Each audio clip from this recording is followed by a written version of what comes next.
అదే RTV app వార్తల్ని క్షణాల్లో చదివే అవకాశం ఉంటుంది. ఒక న్యూస్ పేపర్, ఒక టెలివిజన్ ఛానల్ మీ చేతుల్లో ఎప్పుడూ ఉంటాయి. రాయలసీమకు జల సంజీవనిగా మారే ప్రాజెక్టు గుండ్రేవుల ప్రాజెక్టు. ఆ గుండ్రేవుల ప్రాజెక్టుకి కేవలం పునాది రాళ్లు వేసి వదిలేశారని చెప్పి ఇవాళ పెద్ద ఎత్తున ఆందోళన కార్యక్రమాన్ని చేపడుతున్నారు. జలదీక్ష కార్యక్రమాన్ని చేపట్టారు. మనతో మాట్లాడడానికి హర్ష ఉన్నారు. సార్ చెప్పండి, ఈరోజు గుండ్రేవుల ప్రాజెక్టు యొక్క ఇంపార్టెన్స్ ఏంది, రాయలసీమ దానివల్ల ప్రయోజనం ఏంటి? అన్న, గుండ్రేవుల ప్రాజెక్ట్ అనేది తుంగభద్ర నది మీద సుంకేసుల బ్యారేజ్కు అప్స్ట్రీమ్ 19 కిలోమీటర్స్ పైన సీబెల్గల్ మండలంలో గుండ్రేవుల అనే విలేజ్ దగ్గర కట్టాలని 20 ఏళ్ల నుంచి ప్రపోజల్స్ ఉన్నాయి.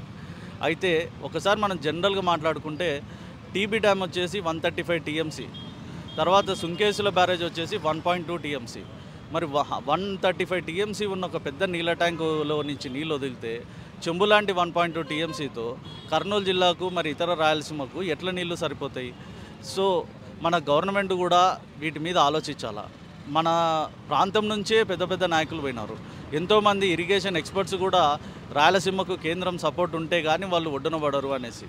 ఒకప్పుడు చరిత్ర తీసుకుంటే మరి కృష్ణదేవరాయల పరిపాలనలో సస్యశ్యామలంగా రత్నాల సీమగా ఏలుబడి ఉన్న రాయలసీమను మరి ఇట్లాంటి దాన్ని కంటిన్యూ చేయాలి, దాని ఒక శానిటీని మనము క్యారీ చేయాలి. కానీ ఇంకా నీచమైన పరిస్థితుల్లో, దరిద్ర పరిస్థితుల్లో తీసుకుపోవడం అది మన నాయకుల ఒక నిర్లక్ష్యము, చాతగానితనం అనేది స్పష్టంగా తెలుస్తుంది.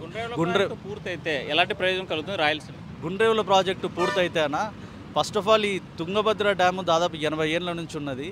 దాని నుంచి ఒత్తిడి తగ్గించుకోవచ్చు. నెక్స్ట్ శ్రీశైలం డ్యాముకు కూడా దానికి కూడా కొంచెం డేంజర్ పొజిషన్లో ఉంది. ఇక్కడ ఒక 20 టీఎంసీతో కన్నా స్టోరేజ్ చేసుకుంటే పైన ఉన్న కింద ఉన్న 2 డ్యామ్లను కాపాడుకోవచ్చు. ముఖ్యంగా రైతాంగానికి 2 లక్షల ఎకరాలకు ఒక నానాయకట్టుకు కూడా నీళ్లు తీసుకొచ్చే అవకాశాలు ఉంటాయి. కర్నూలులో ఒకసారి మనం ఆలోచిద్దాము. 2-3 నెలల కిందట కర్నూలులో ఒక 3 రోజులు నీళ్లు రాలేదు. నీళ్ళు ఎందుకు రాలేదు అంటే 20 ఏళ్ళ కిందట ఉన్న పైప్ లైను, 20 అడుగులు కిందికి పోయిన పైప్ లైన్ మొత్తం డ్యామేజ్ అయిపోయి ఎక్కడ లీకేజెస్ అయినా మల్టిపుల్ ప్లేసెస్లో లీకేజ్ కావడం వల్ల హైదరాబాద్ నుంచి కూడా వచ్చి టెక్నీషియన్స్ వచ్చి 3 రోజులు పట్టింది వాళ్ళు రిపేర్ చేయడానికి. అప్పుడు 20 ఏళ్ళ కిందట ఉన్న కర్నూలు జనాభా 3.5 లక్ష, ఇప్పుడు కర్నూలు జనాభా 6.5 నుంచి 7 లక్షలు. మనం ఫ్యూచర్ ఆలోచించుకొని ఏ పనైనా చేయాలి. కాబట్టి మరి నెక్స్ట్ 20 ఇయర్స్ కానీ లెక్కేసుకుంటే 10 లక్షల జనాభా వస్తుంది మన కర్నూలుకు. మరి ఎప్పుడు కూడా ప్రకృతి మనకు ఫేవర్గా ఉండదు. ఈ డ్యాములు కట్టుకునేది కూడా అందుకే. దేవుడు ఇచ్చినప్పుడు వాన నీళ్ళు వన్నప్పుడు మనం కాపాడుకొని మిగతా బ్యాడ్ డేస్లో అది కాపాడుకొని కన్సిస్టెంట్గా వాడుకుంటేనే ఎప్పుడు కూడా సస్యశ్యామలంగా ఉంటాం. దీనికి ఒక classic example Karnataka and Telangana. ఇదే తుంగభద్ర కదన్నా నీళ్ళు వచ్చేది. తుంగభద్ర కర్ణాటకైనా తెలంగాణకైనా. మరి కర్ణాటక వాళ్ళు అప్పర్ భద్ర మరి ఫిబ్రవరి 2023లో నిర్మలా సీతారామన్ గారు ఉన్నప్పుడు వాళ్ళకి ఎలక్షన్స్ ఒక 2 నెలల ముందు వాళ్ళు 5,700 కోట్లతో శాంక్షన్ చేసుకొని ఆ పనులు స్టార్ట్ చేసుకున్నారు. భద్రా మీద 2 ప్రాజెక్టులు, తుంగ మీద 2 ప్రాజెక్టులు, అవన్నీ దాటుకొని వస్తే తుంగభద్ర 135 టీఎంసీలు. ఒక పక్కన మనతో పాటు సమానంగా ఉండి మొన్న విడిపోయిన తెలంగాణ గురించి చూసుకుంటే Tummilla project, Somasila project, Koil Sagar project, Gattu దగ్గర ప్రాజెక్టు, జూరాల దగ్గర ప్రాజెక్టు, మనకన్నా ఎక్కువ వలసలు పోయే మహబూబ్ నగర్ జిల్లా, మనకన్నా ఎక్కువ డ్రాట్ అనుభవించిన, దరిద్రం అనుభవించిన మహబూబ్ నగర్ జిల్లా ఈరోజు మనకన్నా గొప్పగుండి మన ప్రాంతం నుంచి ఆడికి కరువు నుంచి పనికి పోతున్నారు. ఒక విధంగా మనం సంతోషపడాలి, మన పక్కన మన నీళ్ళు సహకారం తీసుకొని. కానీ వాళ్ళని చూసి మనమేం నేర్చుకున్నాం?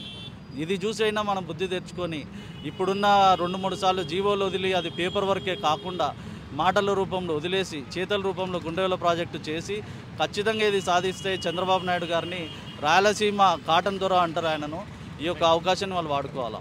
చెప్పండి, ప్రాజెక్టు నిర్మాణంలో ప్రభుత్వ వైఖరిని చూడాలి. ప్రభుత్వం నిర్లక్ష్యంగానే ఉన్నారు కదండి. ఎందుకంటే ఆ ప్రాజెక్టు విశిష్టత తమ్ముడు ఎక్స్ప్లెయిన్ మీకు వివరించారు పూర్తి స్థాయిలో. దానివల్ల ఎంత ఉపయోగం ఉంటుంది, ఏం జరుగుతుంది మన జిల్లాకి. ఆల్రెడీ పూర్తిగా నష్టపోయిన జిల్లా ఆంధ్రప్రదేశ్లో. ఇవాళ అతిపేద జిల్లా కర్నూలు జిల్లా. మనం శ్రీకాకుళం జిల్లాని కూడా సర్పాస్ అయినాం. దాన్ని దృష్టిలో పెట్టుకొని నాయకులందరూ కూడా చిత్తశుద్ధితో ఈ ప్రాజెక్టుని పార్టీలకు అతీతంగా చేయాలి ఈ పనిని. ఎందుకంటే ఇది నేను వైఎస్ఆర్, జనసేన, బీజేపీ ఎవరు కాదు, అందరు కలిసికట్టుగా ఈ పని చేసేస్తే ఈ జిల్లా బాగుపడుతుంది. ఈ జిల్లాలో ఇండస్ట్రీస్ లేవు. పూర్తిగా మనం వ్యవసాయ ఆధారిత జిల్లా ఇది. మనకు మిగిలింది ఏంటంటే పశ్చిమ ప్రాంతంలో మనకు అన్నీ కూడా డ్రాట్ ఏరియాస్ అవన్నీ. వాటిని దృష్టిలో పెట్టుకొని ప్రభుత్వం చిత్తశుద్ధితో ఆ ప్రాజెక్ట్ పూర్తి చేస్తే తెలంగాణ వైపు బాగుపడుతుంది, మన కర్నూలు జిల్లా బ్రహ్మాండంగా బాగుపడుతుంది. మన నీళ్ళు ఇక్కడ నుంచి వెళ్తున్నాయి కానీ మనకి నీటి సమస్య ఉంది పూర్తి స్థాయిలో. దీన్ని పూర్తి స్థాయిలో ఎవరు అటెండ్ కానందుకే మనకి ఈ సమస్య గత కొన్ని సంవత్సరాలు ప్రభుత్వాలు వస్తున్నాయి పోతున్నాయి, ఎవరు కూడా దీన్ని సీరియస్ తీసుకోవడం వల్లనే ఇవాళ శ్రీహర్ష రూపంలో గుండ్రేల ప్రాజెక్ట్ అనేది ఒకటి ప్రజల్లోకి తీసుకెళ్తున్నారు. దీన్ని ప్రజలు కూడా పూర్తి స్థాయిలో రైతులు ముఖ్యంగా ఎవరి కోసమైతే ఉద్యమం చేస్తున్నారో రైతులు స్పందించాలి, వాలంటీర్కి రావాలి. మనము ఉద్యమంలో మనం విఫలం కావడానికి విడిపోయేటప్పుడు అంతే, ఇప్పుడు అంతే. ఏదైనా కార్యక్రమం చేపడితే ప్రజల నుంచి స్పందన రాదు. నాకెందుకులే వాడెవడో చేస్తున్నాడు వాళ్ళే చేసుకోలే అన్న పద్ధతిలో అలా కాకుండా మన జిల్లాకి ఏం చేసాం, మనం ఏం చేయాలి, మన పేరు నిలబడాలంటే మనం మంచి చేసి మనం తొడగొట్టాలి. అలాంటి పరిస్థితి లేదు ఇవాళ రాజకీయాల్లో. మన సొంతం మన స్వార్థం చూసుకుంటున్నాం. జిల్లా కోసం మన ప్రజల కోసం మనం ఏం చేస్తున్నాం? ఇంత పెద్ద నగరం ఏమున్నాయి చెప్పండి? ఓన్లీ మెడికల్ తప్ప వ్యవసాయ ఆధారిత మనం బయటికి రైతులు వలసలు వెళ్ళిపోతున్నారు ఇవాళ కర్నూలు జిల్లా. మీరు చూసింటారు గత 2-3 నెలలుగా. ఇందాక సోదరుడు చెప్పినట్టుగా మహబూబ్నగర్ జిల్లా ఒకప్పుడు అదేది కూలీలు పోతున్న వాళ్ళు. ప్రభుత్వం తక్షణం చేయాల్సిన పని ఏంటి? ప్రాజెక్టు మీద పేపర్ మీద కాకుండా దాని పని ఆచరణలో పెట్టలేదు కదా. కన్స్ట్రక్షన్ స్టార్ట్ చేసి దానికి డిపిఆర్ చేసి పెట్టారు. ఇప్పుడు 2014లో జీవోలు ఇచ్చారు, 4,500 కోట్ల బడ్జెట్ అన్నారు. అది పేపర్ మీదనే ఉంది, ముందుకు వెళ్ళలేదు. అది ముందుకు వెళ్ళేలా చేయాలి.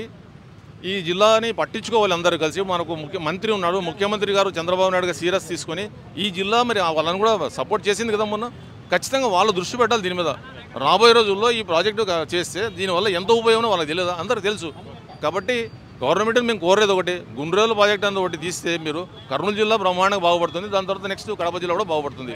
మీరు చెప్పండి, రాయలసీమకి జల సంజీవిని బాణకచర్ల ప్రాజెక్టు గోదావరి జలాలు మళ్లింపు అని ప్రభుత్వం చెప్తుంది. అలాంటప్పుడు ఈ గుండ్రేల ప్రాజెక్టు అవసరం అంటారా? అసలు రాయలసీమకు గోదావరి బాణకచర్ల అవసరమా? ఇక్కడ నీళ్లు లేవా? ఇక్కడ కృష్ణాల నీళ్ళు ఉన్నాయి, తుంగభద్ర నీళ్ళు ఉన్నాయి. ఇక్కడ నీళ్ళే ఈ సంవత్సరమే తుంగభద్ర నుంచి 250 టీఎంసీల నీళ్లు కిందికి పోయినాయి. కాబట్టి ఇక్కడ నీళ్ళు ఉన్నాయి, కానీ ఇక్కడ మేజర్ కాలువలు లేవు, రిజర్వాయర్లు లేవు, పిల్ల కాలువలు లేవు, చెరువులు నింపడం లేదు, నీళ్లు ఉన్నాయి, ఇవన్నీ చేయడం లేదు. ఇది ఏం చేయాలి గవర్నమెంట్? ఏం చేయాలి? గవర్నమెంటు దీనికి బడ్జెట్ కేటాయించి ఇక్కడ ఉండేటువంటి పెండింగ్ ప్రాజెక్టులు అయితే ఉన్నావో ఈ పెండింగ్ ప్రాజెక్టులకు ముఖ్యంగా ప్రాధాన్యత ఇచ్చి ఈ కాలువలన్నీ నిర్మిస్తే ఏదైతే ఆయకట్టు ఉందో ఆయకట్టుకు నీళ్ళు పడతాయి. మొత్తంగా చూసుకుంటే గుండ్రేల ప్రాజెక్టు తప్పనిసరిగా రాయలసీమకి జల సంజీవనంగా మారుతుంది. ప్రాజెక్టుకు శంకుస్థాపనలకు లేకపోతే డిపిఆర్లు తయారు చేయడానికో కాదు, దాని నిర్మాణ దశలో తీసుకొచ్చి పూర్తి కంప్లీట్ చేయాలని చెప్పి ఉద్యమకారులు కోరేటువంటి పరిస్థితి. వీడియో జర్నలిస్ట్ చంద్రశేఖర్తో హుస్సేన్, నాటివి, కర్నూలు. మరిన్ని వీడియోస్ కోసం ఛానల్ ని సబ్స్క్రైబ్ చేయండి, లేటెస్ట్ అప్డేట్స్ కోసం వాట్సాప్ ఛానల్ ని ఫాలో చేయండి అండ్ లింక్ డిస్క్రిప్షన్ లో ఉంది.